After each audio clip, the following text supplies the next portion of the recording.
Okay, so hey everyone. Thanks for joining. Thanks, Anne, taking some time today. I know it's a busy time for you, and actually today is Anne's husband's birthday, but she took some time to come and say now, yes, she'll be ready to join today. Um, as I said, this will be recorded, and I will put it on YouTube for others to view it later. And people can ask questions in between, but on YouTube also later, people want, they can ask questions, and I'm sure Anne would be able to answer those questions. I want to do a quick background. This is for 50IsNifty, which is a non-profit organization, and it's mainly for midlife folks or also empty nesters. Some of them we call them here in US. Uh, we arrange events for health, exercise, nutrition, finance, and more for folks in our age around midlife. So, and as you know, today's event is called Combat the Decline. And we have Anne, a licensed physical therapist, to talk about that. And she's from Tower Health. Hey, Anne. Thank you, Chris. Yeah. Okay. Hey, thanks for joining. And like I said, I saw Arvind you joined. This is being recorded, so if you have any questions, please feel free to ask in between. But I will give the floor to Anne to talk about. Yeah, thanks, Vijay. Thanks, Ken. Yeah, thanks for having this session. Sure, Arvind. Yeah.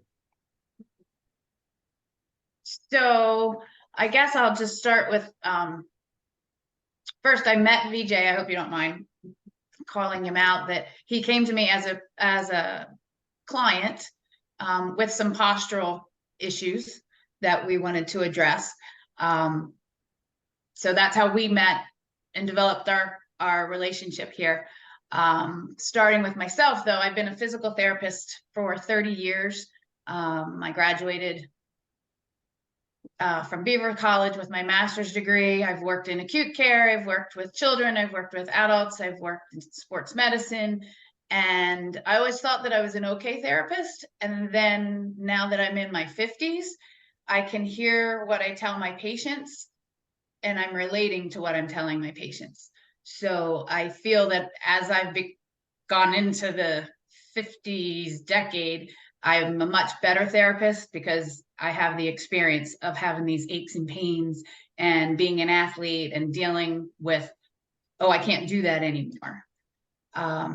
So I think the most common thread I find with my patients right now is I can't do what I used to do, and I don't know why I can't do it.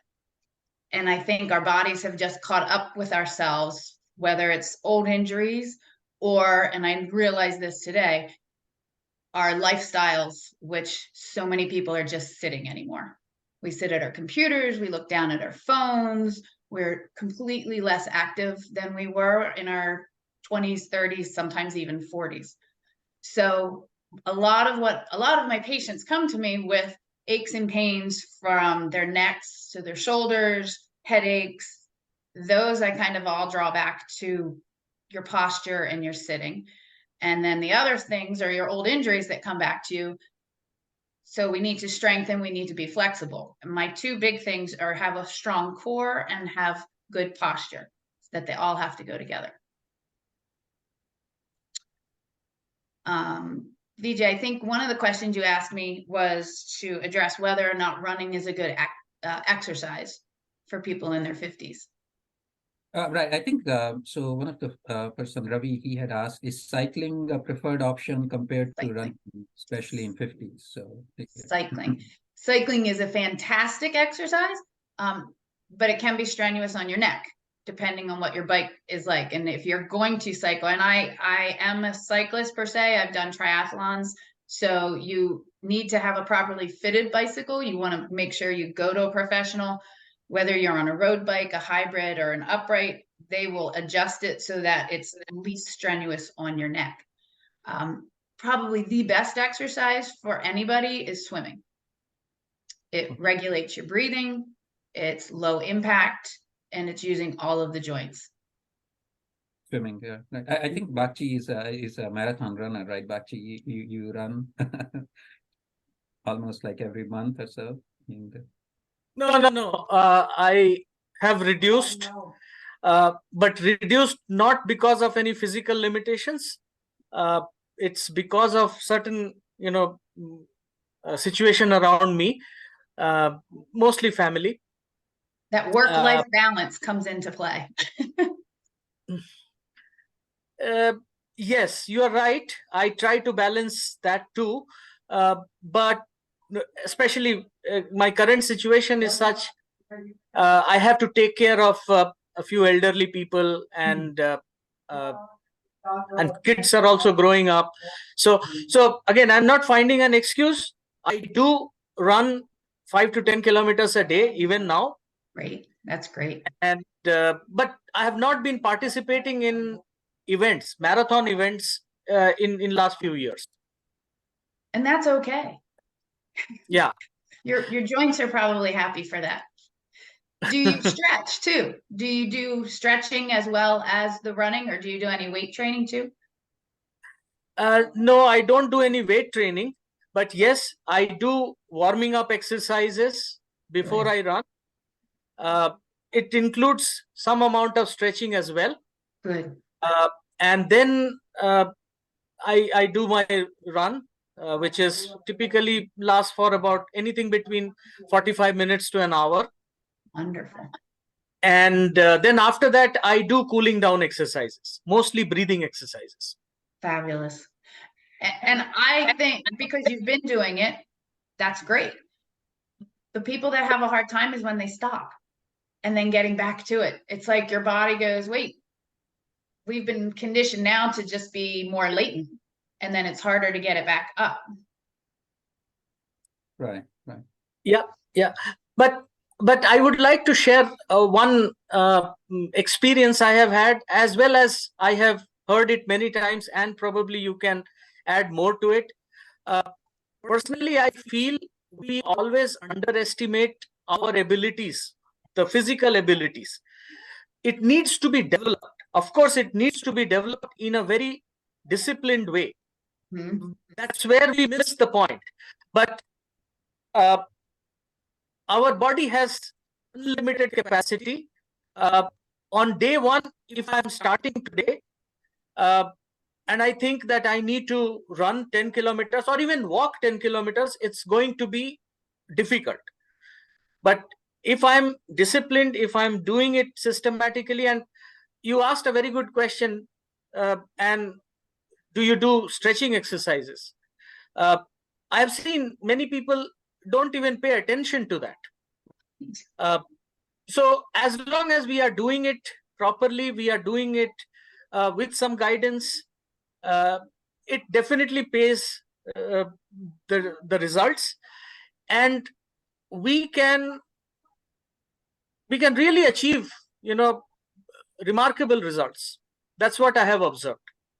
I agree with you. And not just physically, but mentally, emotionally, spiritually. The time you take when you're running, it's in your own brain, and you are solving your problems, the world's problems, your kids' problems, and you come back refreshed. It's great. But yes, develop it gradually. Yes. Yes. So Annie, I think the marathon is becoming a big thing. I mean, it's a big thing in US, also globally, I would say. So, and would you recommend any exercises before or after marathon, or maybe like neck or knees, which can help people? So a marathon is super strenuous, and truthfully, you need to have somebody guide you through it step by step. You absolutely have to be stretching your hamstrings, your calves. You should be strengthening your low back and your core, your transverse abdominals. That the core is the fulcrum for your energy. So if it's loose, if it's not toned, it's like one of those things you see on the side of the road doing all that. So you need to have just nice, good tone in your core. And of course, your posture. There's a very good book on running. His last name is Dicharry, Dicharry. It's on my desk at work. and they do fabulous step-by-step flexibility and strengthening and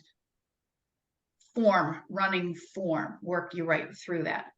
A marathon is amazing. You have to have it up here to do the marathon too. I have no interest in doing a marathon. That's just way too long for me.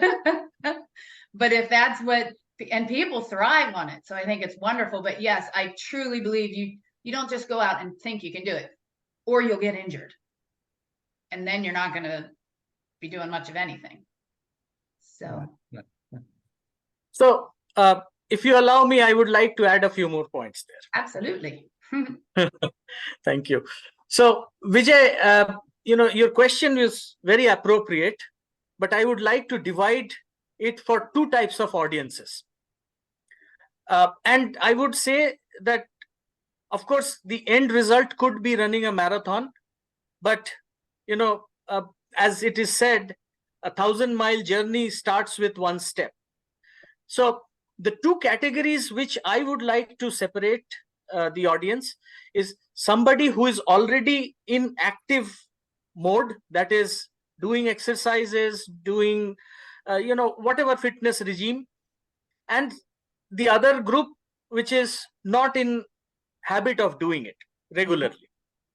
Now, for the first group, it is relatively easy because they can, they are in habit of doing it, so they can easily pick up additional exercises or stretching, various things.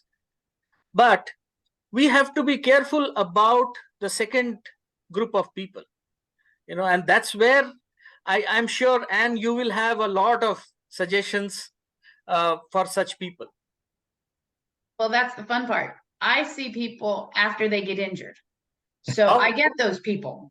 I'm not a personal trainer, although I can, but I'm not a licensed personal trainer. But I see people, oh yeah, I was training to do a half marathon and I developed a stress fracture in my shin. Well, now you're not going to be doing that half marathon. Because yes, and there are so many YouTube videos and how-tos online.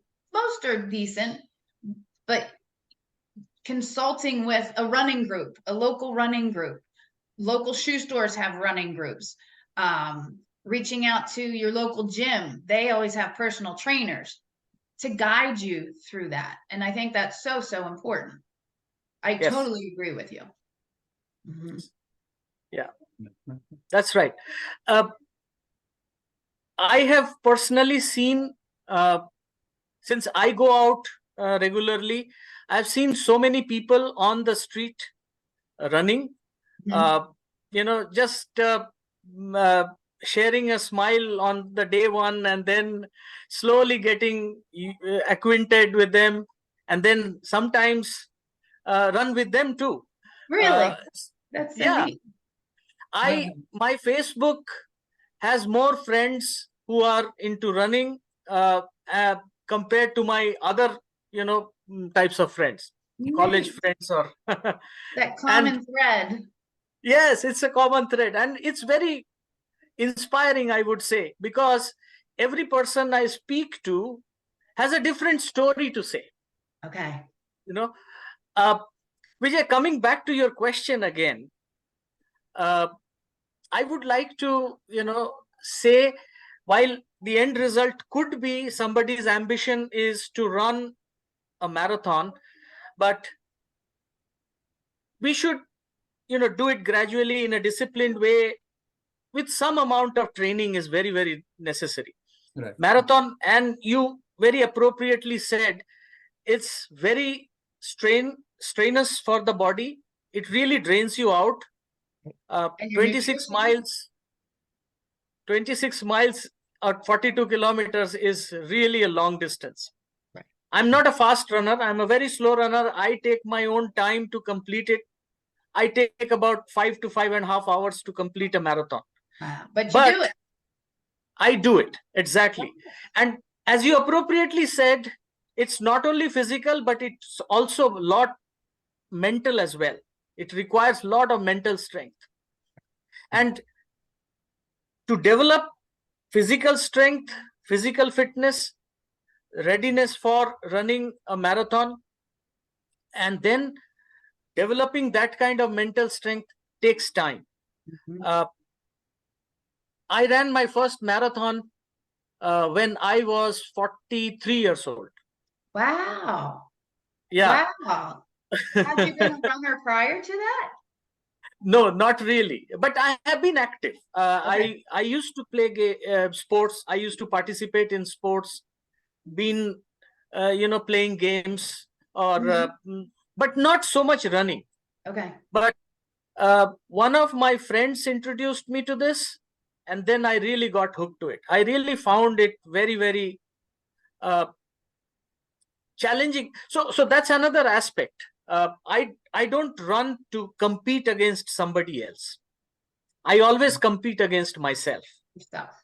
That's my goal. Okay, last time I did this distance in so much of time. This time my aim is to maybe reduce 5 seconds, 10 seconds from that.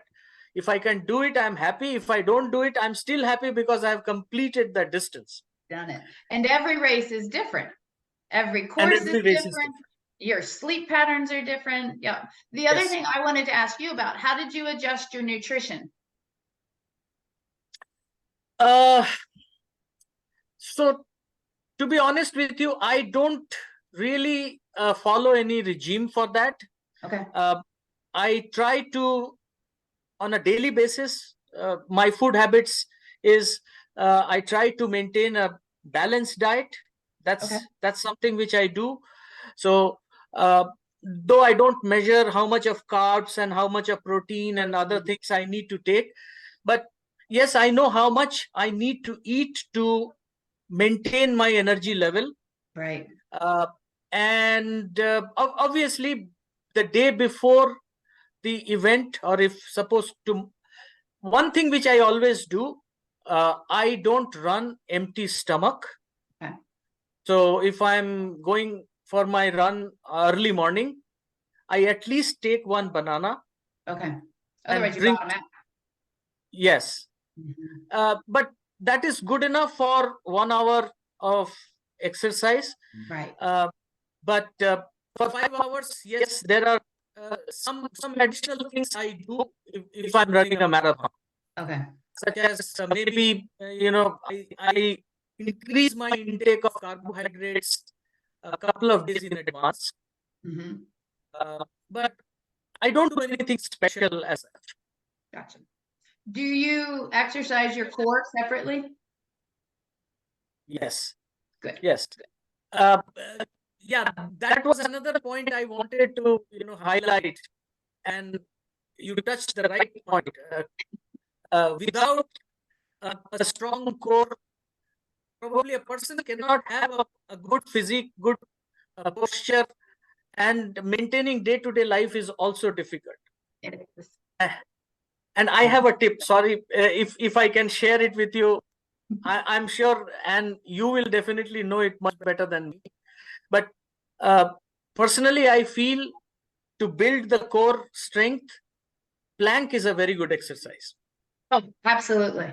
And variations of planking.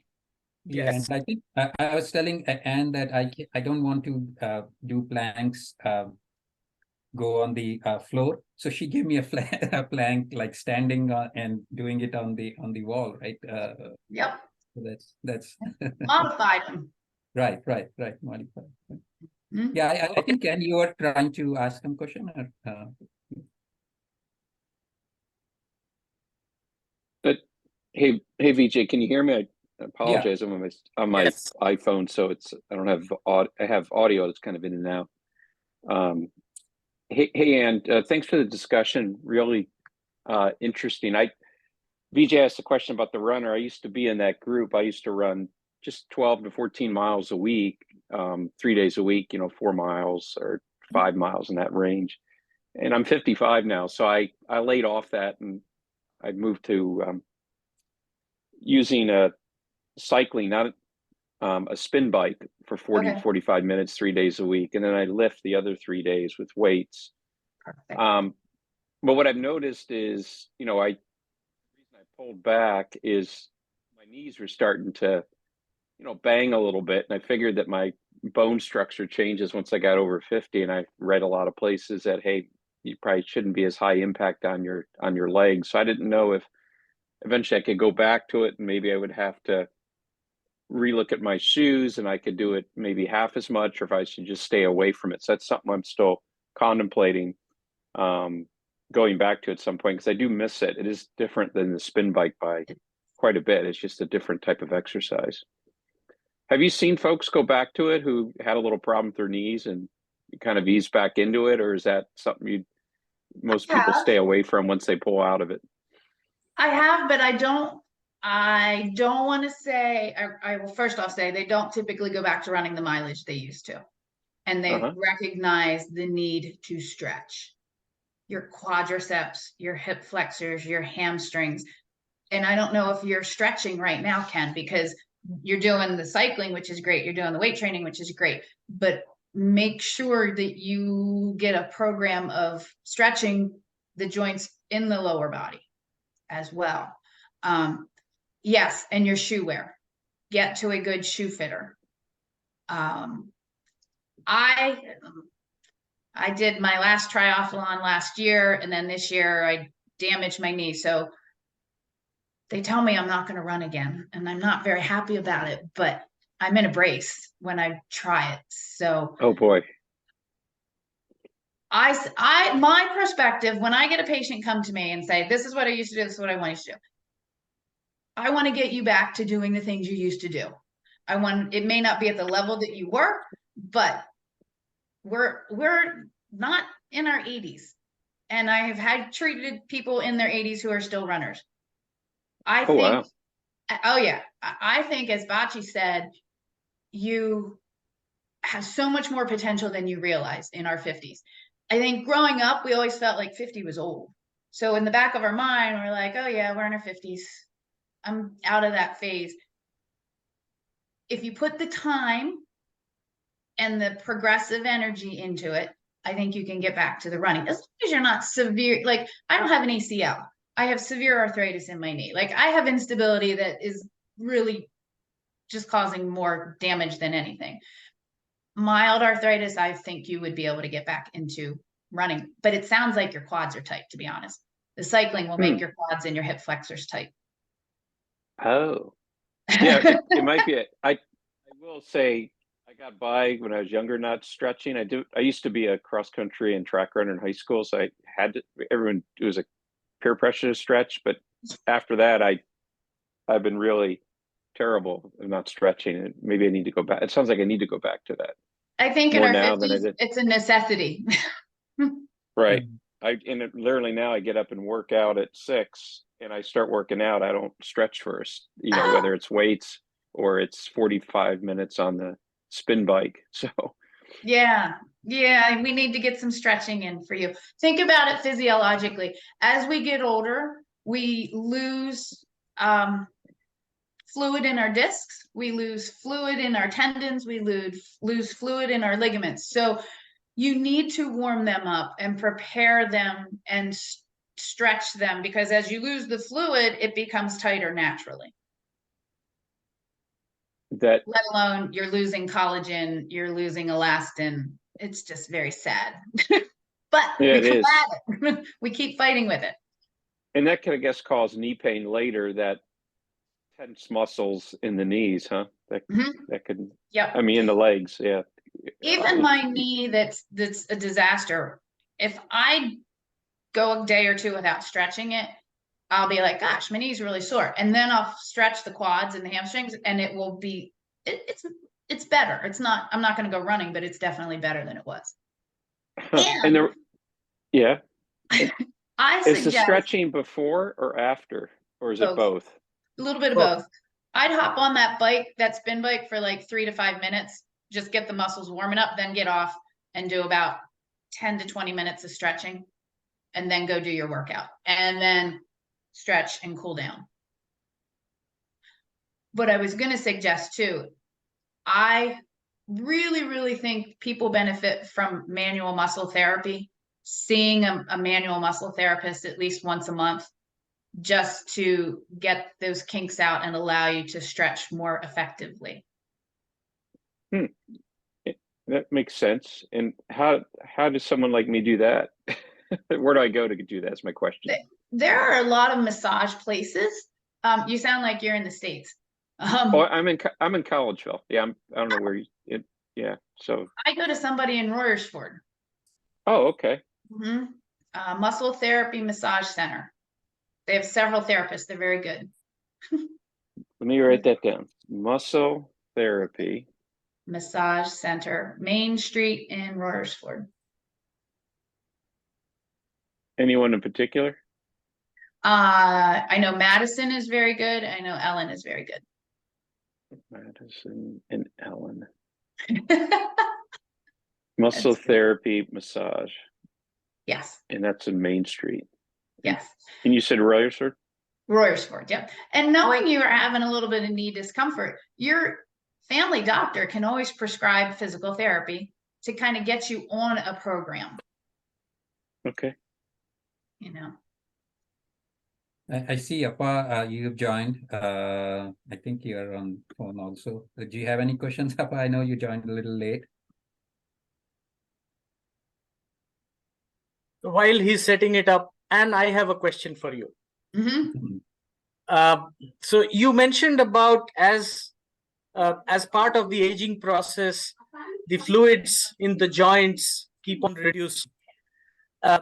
You did mention your recommendation was to do more stretching. But is there anything else which can be done to slow down that process? It's not necessarily the fluid in the joints. I know they do Synvisc injections in the knees, which is to combat mild articular cartilage degeneration, and it's a somewhat synthetic, but they use coxcombs, like roosters, things off of a rooster, and they grind them up, and it can, I don't want to say it's slowing the process, but it's giving you some relief, giving you a little bit more cushion for the time being. It's interesting. I have horses, and the veterinary medicine side does a little bit more advanced things. Like they inject hyaluronic acid into horses' joints to improve the viscosity in the joint. We don't do that in humans yet.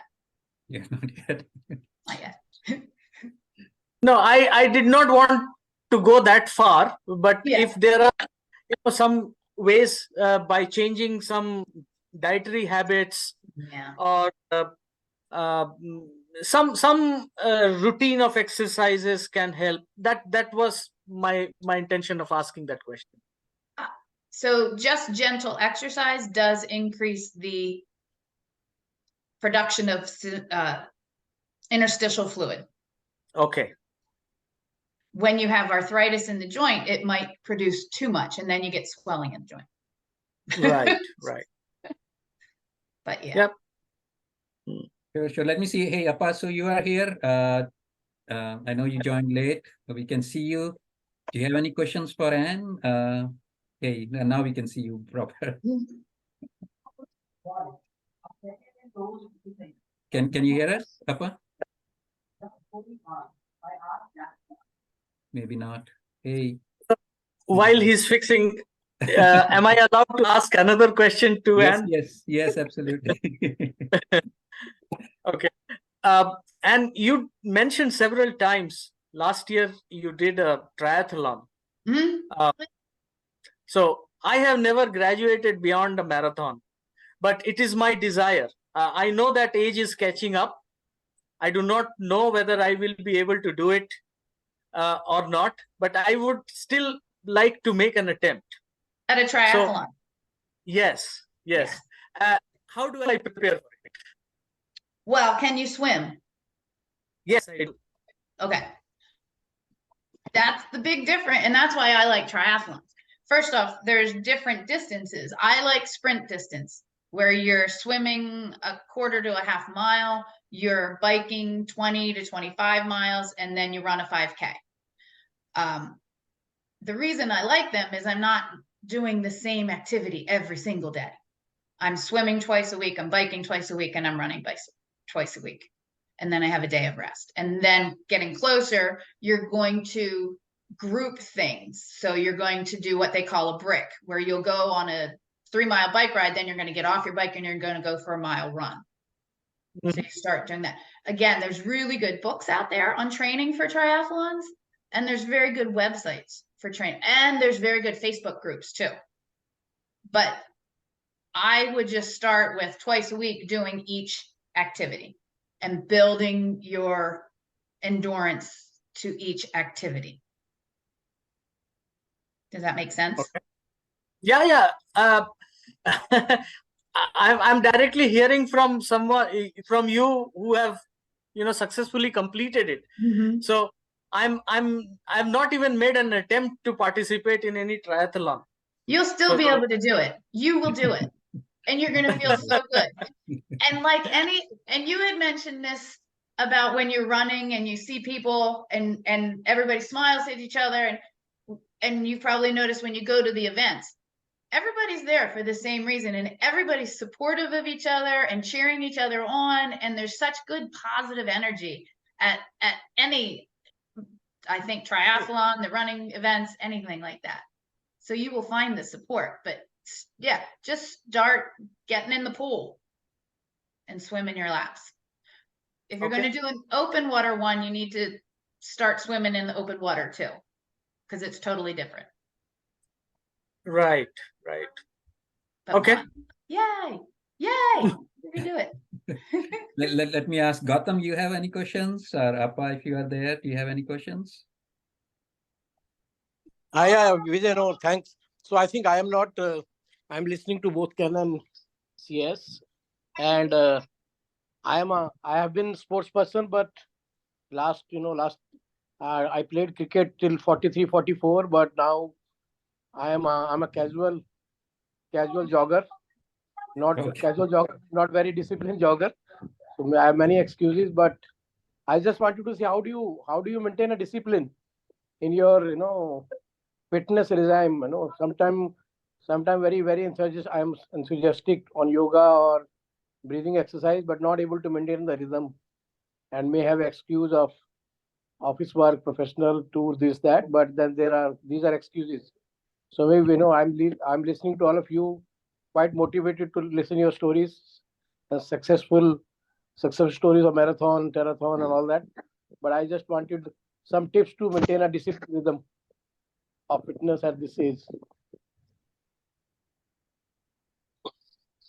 I'm going to kick this to Bachi first, because you have the most intense. Well, you have the most intense training schedule to do a marathon. I know what I try to do, but I also fall off of my training too. So you got to give yourself some grace first off. But go ahead, Bachi. Okay. I will try to be short. But yeah, Arvind, I had read this somewhere a few years ago. That you have to prioritize things in life. While we all prioritize work, education, even food for that matter. Yeah. And the article which I had read, it actually had talked about prayer. So it says, when it comes to compromising on certain things, first thing what somebody will do that, oh, today I'm feeling too tired. I have too much of work pressure. So let me compromise on my prayer for the day. So it's all about setting up the priorities. How do you handle that? If it is, see, we cannot live without eating through any day. So that means eating is a priority. We cannot live without sleeping. So sleeping is also a priority. So similarly, if we can keep some time aside and we think that, no, this is very important for me, and some little while ago mentioned that if somebody is in a habit of exercising and then that person does not do it for a couple of days, then the person does not feel good, something missing in life, so that kind of feeling will come automatically. I will stop here. I totally agree with everything. And I also think you have to be consistent with the time of day you do it. So if you're good, like it just becomes more of your circadian rhythm. If you get up, like do it first thing in the morning. I'm much better first thing in the morning. By the time I get home from work, my brain's dead. I've got other stuff to do, the family, the farm. So for me, it's doing stuff first thing in the morning. And I think Ken, sorry, and I was telling you when I met you is I do a lot of like weight exercises and I could not do it and I felt bad that, hey, I mean, the mind says you have to do it. Sometimes you cannot. You have to find that time. And I agree with Bakshi and Ann both. So yeah, I think Gautam, you have to find that, make it a priority, that it should be done. And I think as we age, as our responsibilities for kids grow or become less, we have to make sure that the exercise and other things, we start prioritizing them. Actually, I would like to add one more point here. When you are thinking that you want to do it regularly and you know that you are not able to maintain that discipline, finding a partner or a buddy also helps. So at least for me, it works very well. I have a partner for last 15 years. Both of us, go out for run, walk, whatever activities, even we have been for treks also multiple times. So if I'm late one day, going for my walk or run, he will call me and say, what is going on? Why are you not here? And I do the same if he is late. Or there are days when I think that, oh, I want to skip. But the moment I get his call, I feel that, no, I have to go. Because if I don't go, then he will also skip his exercise today. So having a buddy, having a partner has at least given me results. Some accountability. Yes. And along with that, I find having a goal. So I knew like I was going to do this Marshman triathlon, or I knew I was going to do this turkey trot. And that would keep me motivated as well. Definitely. True. Very good. Yeah. So I think I got priority. I have to prioritize. This is my health. So I think it should have equal priority as I give to my other areas. So I agree with you. Comes to mind, but of course, it has broken up multiple times, and I think I'll see that, how do I restart ASAP from tomorrow morning. Number one, buddy, because I completely agree, Bakshi, because I had buddy in between. There was a break because it got transfer and all that. So he was instrumental, because sometimes I used to skip, but whenever there is a call, even if I never wanted to go or whatever, late night work, this, that, but still I used to go with him. So I think that missed, but let me see how do we restart. This is most important. Yes. Sure. I think and yeah, it's important to sometimes that nudge when we talk to each other, that helps. Yeah. Right. So. Yeah. Thanks. I think also thinking about how you feel afterwards. Sometimes it's hard to get your brain to go to do it, but you will never feel bad that you did it. Yeah, I couldn't agree more. But for me, I'm pretty regular, 5 to 6 days a week for the last 5 years. Nice. And I know that I wouldn't be 5 or 6 days a week if I didn't make it right in the morning, like Ann states works for her, and that works for me.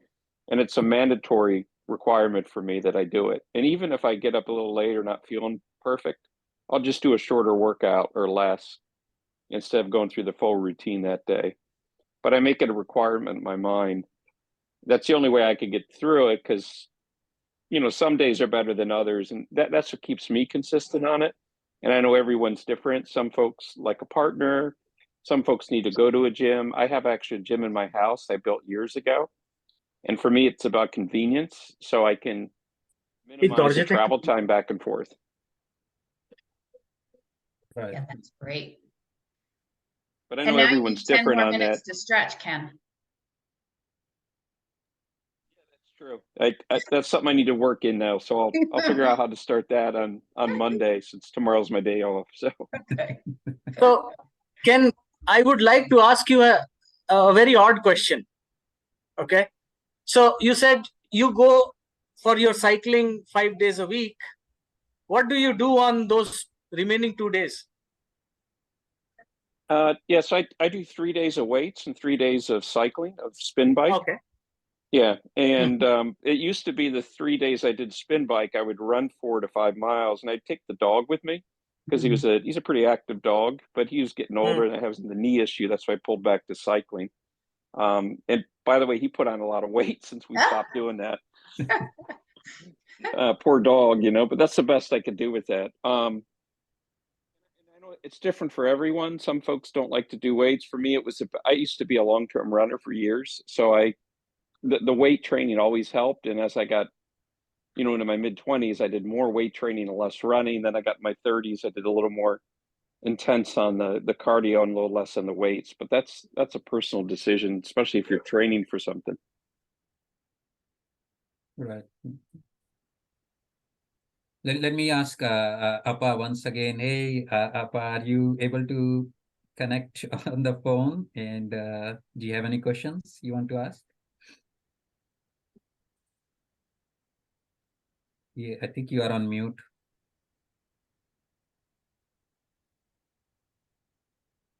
Okay, that's okay. Maybe Ken, Gautam, or maybe Anne, anything else you want to add?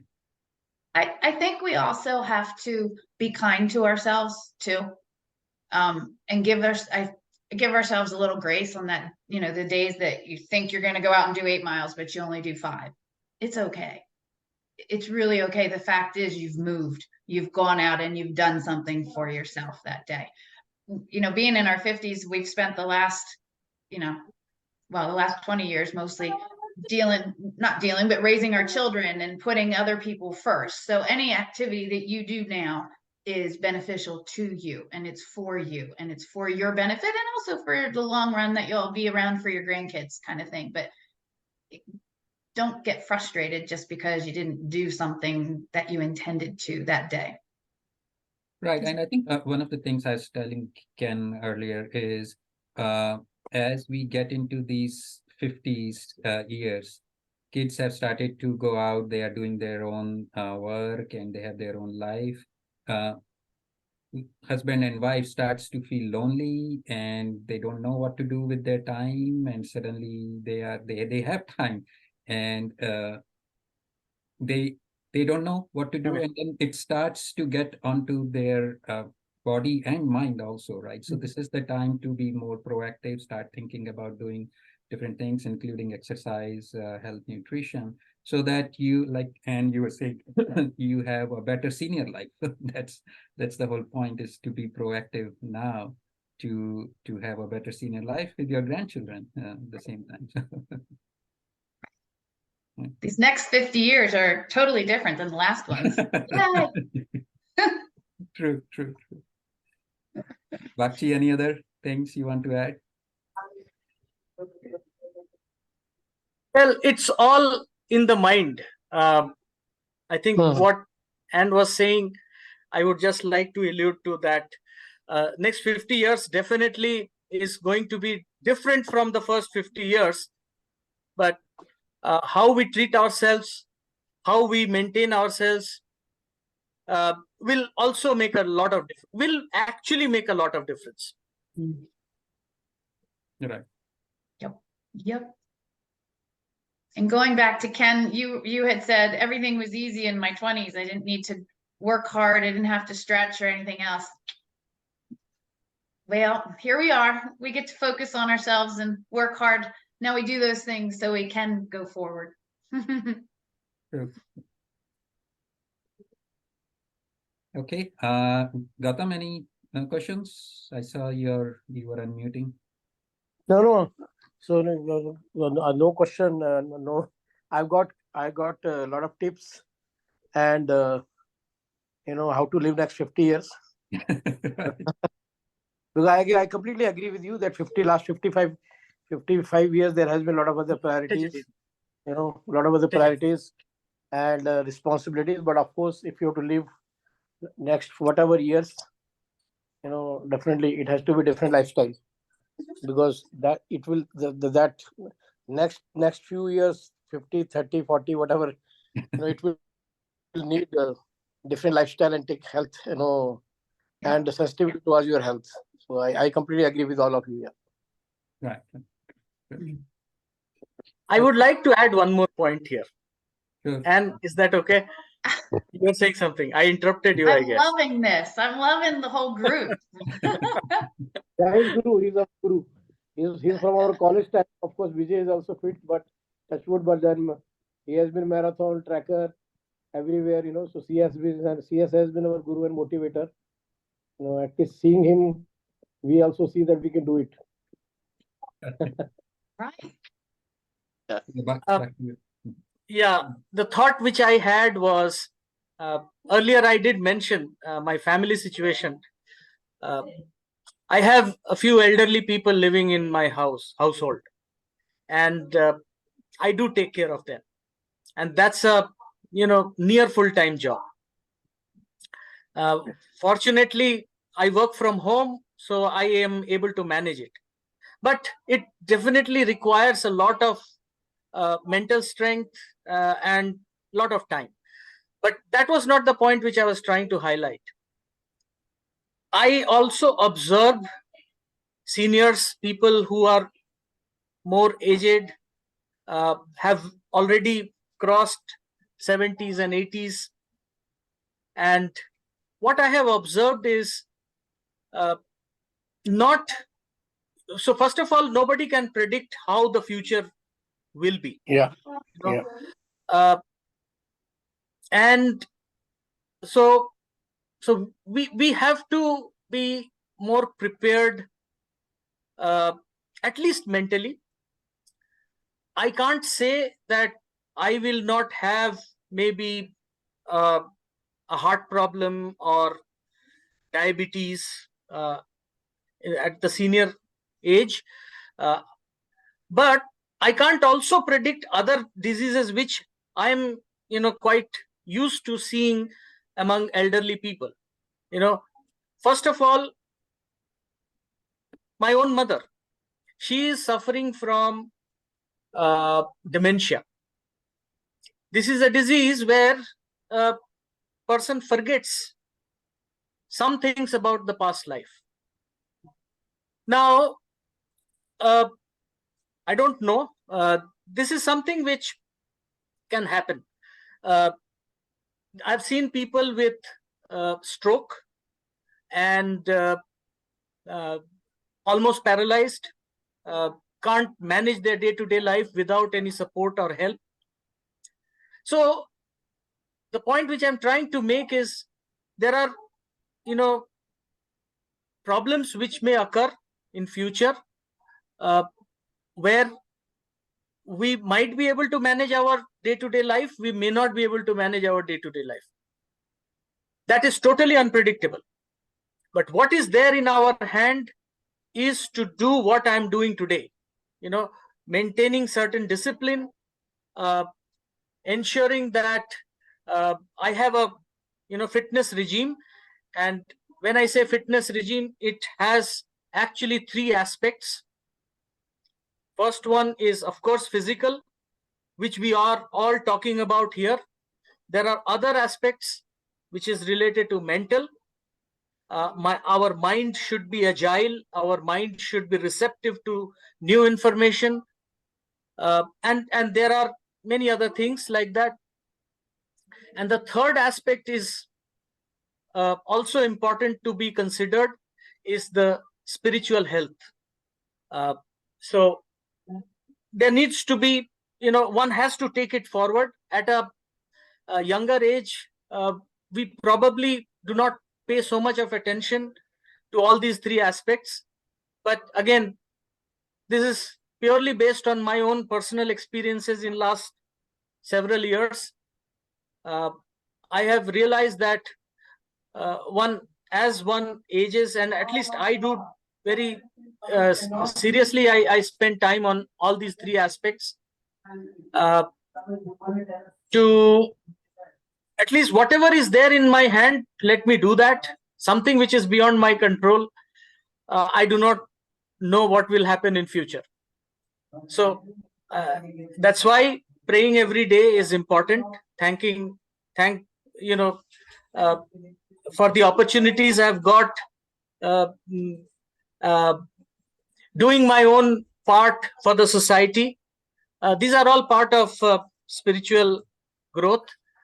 There are many other things, but it's important to start inculcating these habits in our day-to-day life.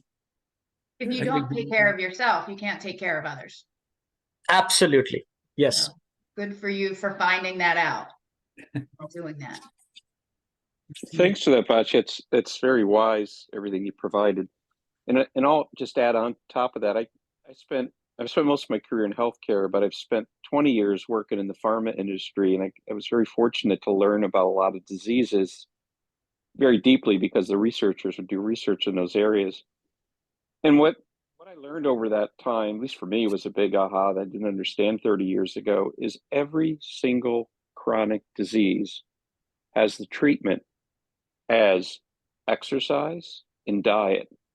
And it is the magic pill that is hard. It's hard to do consistently because we have to make time for it. We have to carve out days. We have to put other things aside. But for me, the wake up years ago was, wow, there's no guarantees in life. And, we don't know if we're going to live to 100 or live to 50. But we do know that if we do those things, we do good diet, do good exercise, and we're not going to be perfect on that. It gives us the best chance to live the best and longest life that we can have. And that drives me every day to make sure that I get in there and that I stay reasonable in my diet. I could always be better on that. I'm not perfect, but the spiritual part, though, is really important. And that's something I have to figure out how to do better on as we move forward. So thanks for that. Good point. So I think, again, good conversation. I want to be careful of Anne's time also. As I said, it's her husband's birthday, but she took time today to talk to us. And any parting words you want to say? Just thank you for having me. VJ knew that I had a little bit of anxiety coming into this, but this has been a great group, been a great experience. And you're all doing the things you're supposed to do. I think you're supposed to doing. And I agree with Ken, boy, the easiest things we neglect right away. But keep going. There's a song out now, or no, somebody just posted something about the windshield's much bigger than the back window. So keep looking forward. Yeah. Thank you again, everyone. And like I said, we'll do, if there is more, you guys want to talk about more, we'll do more of these. And also you can ask questions on YouTube where I post this. So I'm sure Anne will be able to answer those. But thanks again. Any last question? Anyone? Appa, Gautam, Ken, Bachi, for Anne? Yeah, Nope. Thanks, Vijay, Ken, Steve, and for having a wonderful discussion today and a lot of guidance for people like me. Yeah. Sure, Gautam. Thanks for joining. Thank you, Vijay. Oh, Appa, you were going to say something?